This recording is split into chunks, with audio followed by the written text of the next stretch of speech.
I'm really excited to bring you another video today. I'm going to show you how to make my all-time favorite fall recipes. It's a recipe for homemade butternut squash ravioli. I'm going to put it in a delicious browned sage butter with a really awesome sourdough breadcrumb. It's going to be amazing. So to start things off today, you're going to want to start off by roasting your butternut squash. Now, a lot of people are scared of chopping winter squashes and all that, but here's how I do it. So I just take the butternut squash, and I chop the top off, and then I chop it right down the center. You want to have a really sharp knife, that's really important, and then you open it up and it reveals all those pretty seeds. And here's a little trick of mine. I actually use a pumpkin seed scooper that I got a couple years ago around Halloween, and it makes the easiest tips of removing the seeds. You see, it just all comes out just like that. It's so super simple. And then once you've got all the seeds removed, I just start peeling it with a vegetable peeler. And it's kind of a pain, and I just go like this. But to save time, I've already chopped up our squash here, and it's good to go. So I'm just gonna add some olive oil. I just like to drizzle it on. And a little bit of salt. And just a little bit of pepper. And then I toss it together with my hands, or you can use a spatula or whatever you want. And then we just put it in the oven for about 30 to 40 minutes until the squash is really soft and roasted and caramelized and good to go. And then we're gonna puree it into a delicious creamy puree for our ravioli. Okay, so I'm gonna throw this in the oven.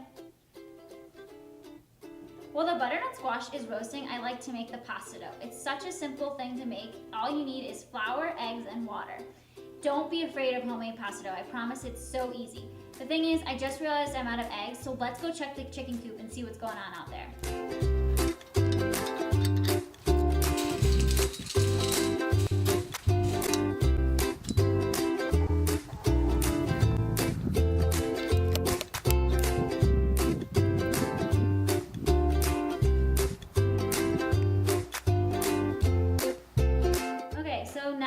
Start to make the pasta dough. It's really easy, like I said.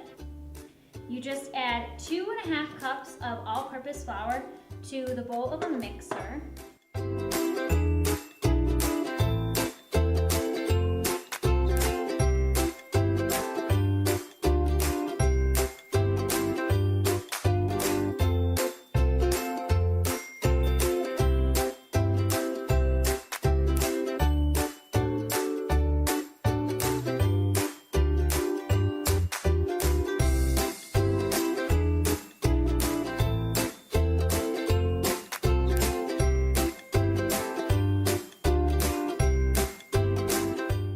Actually a little bit wet, but that's okay because you can just add flour and kind of fix that.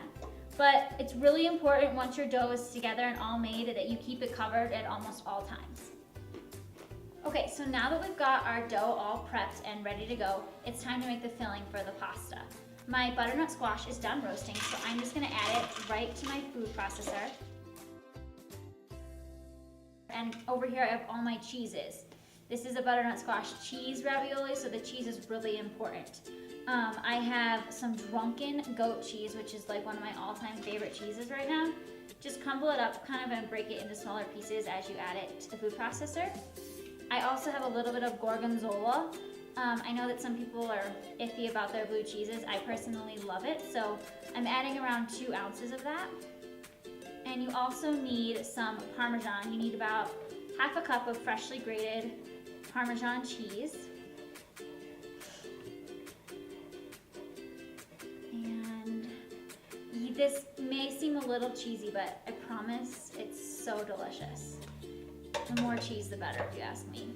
So you need about 1/2 cup of Parmesan. You also need 1 egg.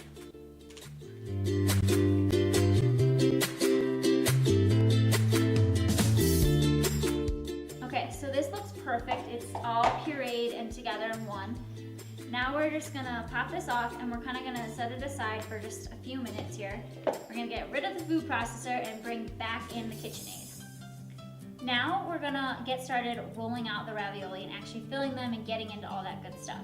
So I also have this fancy little KitchenAid attachment here for my mixer that rolls out long sheets of pasta, and I honestly use it all the time.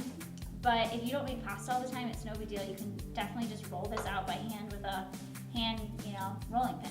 So no big deal. So all you do, and you want to make sure that your pasta dough is pretty well floured. You just want to flatten it up, and if it's not well floured, it'll kind of stick to this.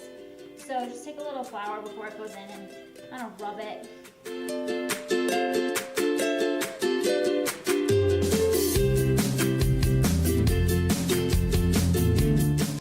want to add a little bit more flour to that, and then you fold it in thirds, kind of like a letter, and you feed it back through that first setting one more time.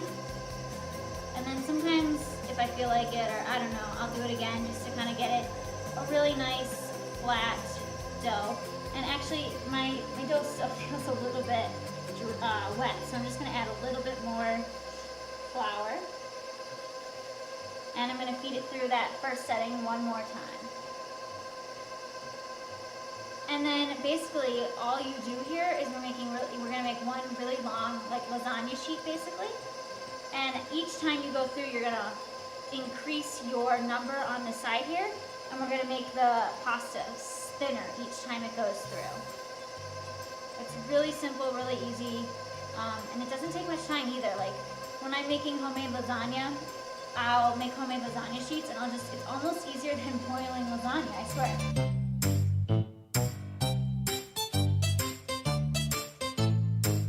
Now that we have our pasta sheets all rolled out and ready to go, it's time to actually stuff the raviolis. Flour your ravioli mold really, really well. And now we're just gonna grab the pasta and lay it down flat on the mold, making sure that it covers all of the entire surface of the mold basically. And then you can just lay the rest out. We're gonna fold that over in the end. And then you just grab your filling right here and you just scoop it right into the mold.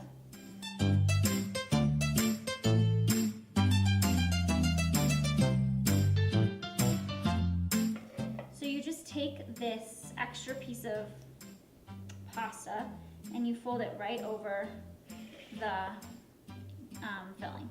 And then I just like to press down, kind of get any of that air out and start to seal the ravioli themselves. You want to seal the filling into the raviolis. I use this little tool. You can use a rolling pin, you can just use your hands, and I just kind of go back and forth in between the raviolis.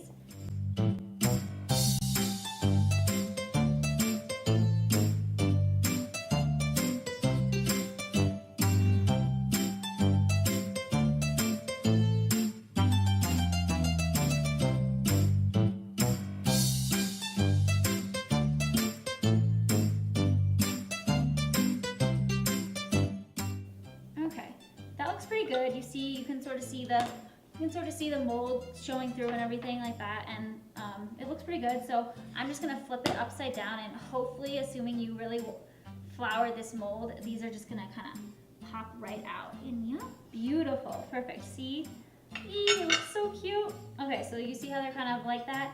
Unfortunately, it's kind of hard to keep them this cute little shape. I usually space them with my pizza cutter here, and I just kind of cut the extra dough right off.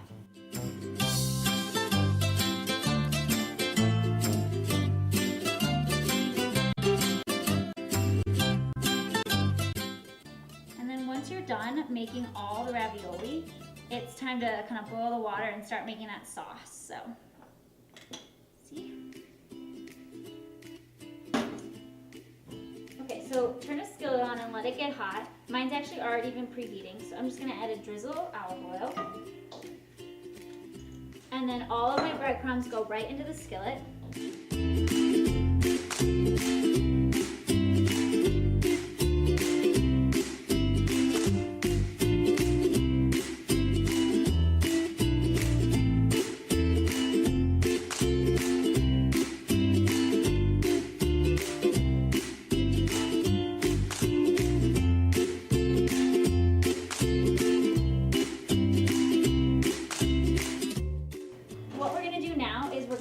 Some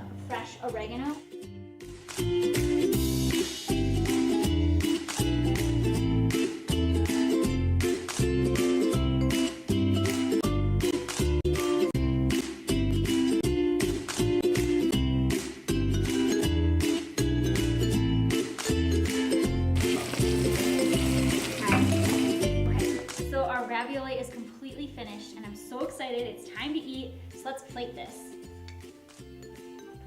It looks so good. Oh my gosh, all that butter and these fresh raviolis and that oregano and the prosciutto. It just smells so good. You guys are gonna love this meal. It's so perfect for fall. Let's get some of those fried oregano leaves. Maybe one more ravioli. The way I like to finish this off is with, obviously, our oregano sourdough breadcrumbs. I just sprinkle those on top.